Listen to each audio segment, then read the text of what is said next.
Watch out for needles and stuff. Seeing two people in here, so. Edward, Tom, Charles, Henry, Edward, We're all here again. Well, I'm moving. Okay, come out and chat with me a second. Huh? Okay. The first stop on the Heroin Highway Okay, let's go walk the property. is a garage sale. All this stuff is easy to get rid of. It's easy to trade. There's lawnmowers, an air conditioner, 1, 2, 3, 10 car stereos. Where are they getting this stuff? The victims are the true owners. There's kids' bikes all over the place. I haven't seen one kid here. Deputies think this is a giant garage sale of stolen property. Kids taken out of houses, out of garages. $20 for one of these items buys a few days of heroin. All that scrap that's in the back of that trailer, where'd it come from? That's the first time I've ever seen that. It's a suspicious thing. Small-time crime like this is twice as bad as it was just a couple years ago in Snohomish County. You know, it ends up in places like this, unfortunately. Come to the door! The Drug Task Force visits this house every other Thursday. We've met before here, right? Deputies can give you the addresses of 100 more that are even worse. Sounds like there's a ton of people in here. They're neglected, abandoned, filthy. It looks like human feces right there. Used needles tossed around like peanut shells. Sheriff's office, come to the door, please. Deputies can't get the owners to clean up because they're in jail in another state, or the owner is a bank that just doesn't care. What do you think's happening inside now? Oh, they're all just waking up from sleeping off their heroin. I just woke up. I'm going Listen. back to the house. We haven't done anything wrong. Nobody's called us. Here's what you're doing wrong. The heroin addicts live with no power, so they steal it from their neighbors. One man showed us this video from his backyard. Here I noticed that there was a cord out one morning, and we unplugged it and tossed it back. He says he caught the heroin addicts stealing his electricity with a 50-foot power cord. It's never ending. Neighbors have called 911 hundreds of times. At this house in Linwood, deputies have found stolen cars, wanted felons, and plenty of drugs. Sheriff's office, we can't go do anything. But if we had better county ordinances that would allow us to, shut this place down, board it up for 90 days, get the garbage out of here, those are ways to help. We just don't have that right now. Any drug paraphernalia? The victims of heroin don't live in this squalor. They live next door. When I look out my window, I see that garbage. Deputies also don't have anything to help Cindy Perkins. Well, it's depressing. I just get in bed and cry every night. Cindy is an innocent victim of heroin. She lives in a nice condo near a problem house. They have no respect for anybody's property. They dump garbage in the back. They dump it over there. They dump it across the street. They dump it on our property in the back, and I've had it. I want somebody to do something. The heroin addicts next door live in a place with no running water, so they steal it. Like this, it unlocks it. At least they did, until the condo put water spigots under lock and key.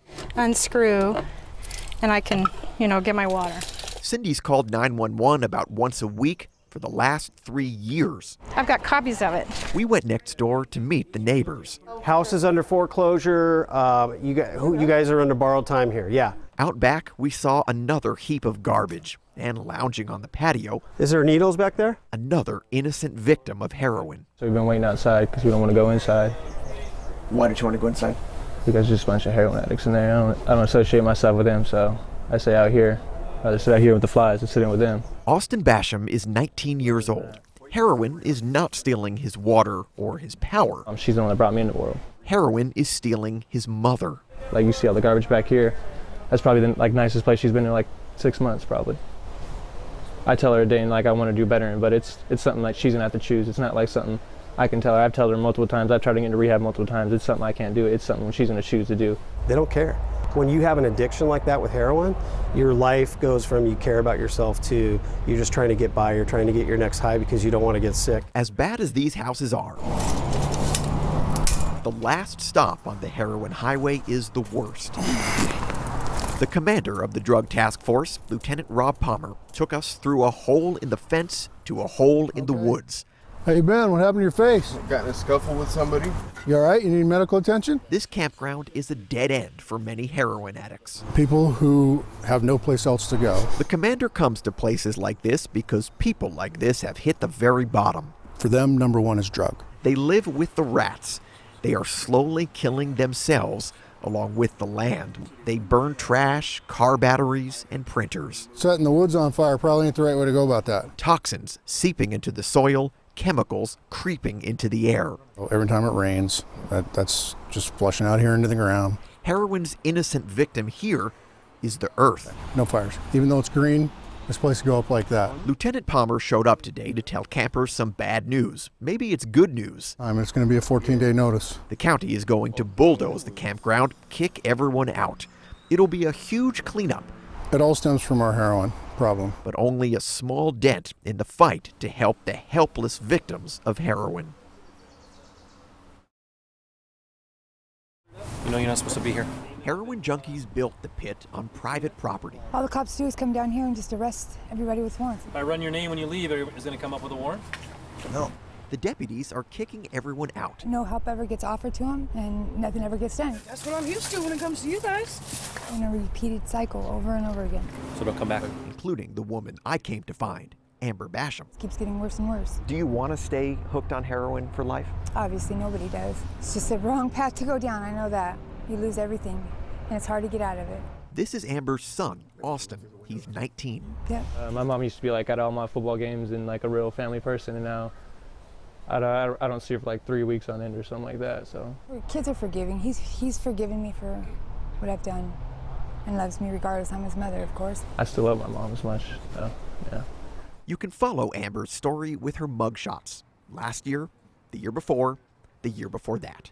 When you go back 8 years, you see Amber Basham before heroin. It started like when she had pills for her feet. I had the surgery and was out for 9 weeks, was put on pills. Once I took that away from her, she was still hurting. Because the doctors overprescribed pills. She had nothing, so she had to go buy pills off the street. That's the main key for everyone's problems, is pills. The scenario you see nowadays is there's a gateway drug. Pills turn into heroin. Percocet, Oxycontin, oxycodone, they're called opiates. They're heroin's chemical cousin, and they accidentally created today's heroin crisis. The gateway drug is the prescriptions we write for. Steve Anderson is an emergency room doctor at the Auburn Regional Medical Center and a top national expert on heroin. Doctors sort of woke up around 2008 and said, whoa, we might be part of the problem here with what we're writing. At its peak in 2008, pills killed 512 people in Washington. So we started to take some ownership on it. The medicine cabinet was more deadly than car crashes. And we cut down on writing as much in the way of opiates. I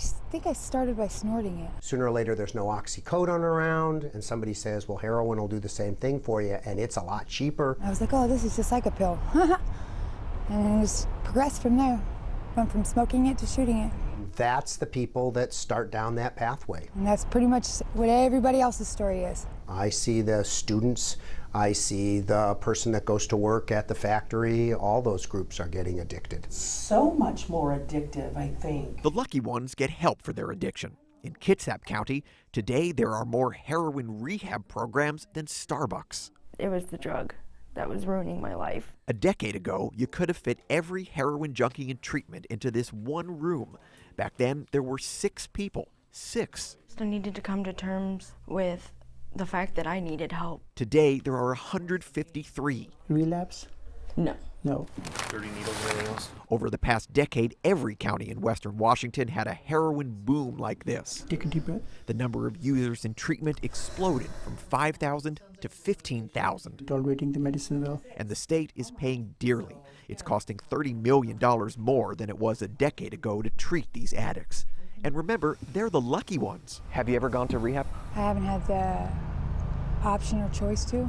As a society, we're also paying dearly for the addicts like Amber who don't get help. When they build their illegal camps in the woods, we pay $5,000 a day to bring in the big machines to clean it all up. When they dump their dirty needles next to Interstate 5, we pay to pick them all up. I mean, they're lowlifes. I mean, obviously all they do is steal to just get a high. And who do you think is paying for the heroin itself? Does your mom steal? Does my mom steal? No. My mom's too smart for that. How does she get her money? That is a question I would not answer on camera. I don't know how she gets her money, but she comes up on her money. People do all sorts of things to afford it, from stealing right on down to prostitution. Anything for the drugs. Heroin, you get sick. It's not a want, it's a need. So you don't want it no more, you need it. So it's an everyday habit. There's no choice. When I met Amber, there was a warrant for her arrest. Deputies decided to let her walk away. They said tonight she's in no shape to go to jail. Jail was the best option for another heroin addict named Robin Bosch. She was barely 21 when she was arrested. I see my daughter trying to kill herself. When we come back after the break, what Robin's parents had to do to find her, how they put her in jail, and the unbelievable, unlikely stranger who made it possible. I got a private Facebook message from somebody that I had no idea who he was. We continue now with Robin's story. Very active and very happy and extroverted when she was young. Robin Bosch came from a good family in Gig Harbor. She was social, she was happy. Her mom, Christina, is a fire station manager. Yeah. Her dad, Robert, is a paramedic. If she could just see what we see in her. It was the fall of 2012. Robin was 21. She would come home, ask for money. We would say no, she would explode. She was working at this restaurant drive-thru in Bremerton when her boyfriend suggested she try heroin. Her dad found her passed out in the woods. Don't bite me. He recorded this video when he and other paramedics were trying to take her to the hospital. She came home the next day and then wrote her long letter and disappeared. The phrase was, "I want the black." She was choosing the heroin over family and everything else. Robert and Christina didn't know at the time, but Robin had run off to Portland. The heroin, it seems, is cheaper and stronger here. We didn't know exactly where she was at. A lot of anxiety. Months went by. Robin wouldn't talk to her parents. I got a private Facebook message from somebody that I had no idea who he was, that said he knew her, and we went back and forth a couple of times privately messaging each other, and I finally had to ask how he knew my daughter. I met her on Craigslist. Either he had answered an ad or she had answered a Craigslist ad for money for sex. Agreed upon a price, and she came out and she spent the night, and things did move on past that. His name's Ron Morse. I tracked him down on the shabby outskirts of Portland. She was going down pretty quick. Now more than 2 years since he first met and hired Robin on Craigslist. I said, look, you don't know me, and I know your daughter, and she needs your help. But for some reason,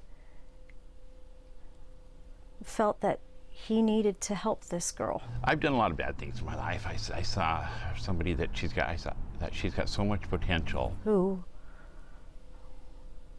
would probably kill herself if this went on much longer. Yeah, I don't know, it just seemed like the right thing to do. That was our only connection to her. He was the only link that knew where, that parts of town where she was at. So we had to meet him. Very, very nice to me under the conditions. As a dad, I wanted to literally throttle this John. Across the freeway, you got to go down this secret little, ramp. Robert couldn't throttle this John, at least not yet. This John knew where to find his daughter. At night, she was living in a homeless camp under the Burnside Bridge. And that's where I heard she was. By day, she was begging for money in the heart of downtown Portland, Pioneer Courthouse Square. I found her. Her mom and dad went to meet her. It's July 2013. Robin is 22, homeless, hooked on heroin, dirty, and dangerous. It's time to bring her home, so I'm going to go get my girl. Probably not the best approach. And Robin socked her mom in the eye. Before I knew it, here comes a punch right to the face. They're like, "You want to press charges against your daughter?" Yes, absolutely. Got arrested right after that. But he got them back together. Whatever it took, we had to get her off of the streets. Robin spent 7 months in jail. When she got out, she went right back to the streets of Portland. Heroin owned her. Jail was the best option. Robin's parents checked jail websites every day to see if she was picked up. She was. This is our Robin. This is the bright and beautiful young woman right here. Her mugshots became the family album. And then this one, a year later, she's somebody that's in trouble. It's like she's just lost everything. She's got sores on her face. I see my daughter trying to kill herself. I overdosed 3 times when I was in Portland. I wanted to die. I looked for death, but God wouldn't let me. This is Robin Bosch today. Hi there.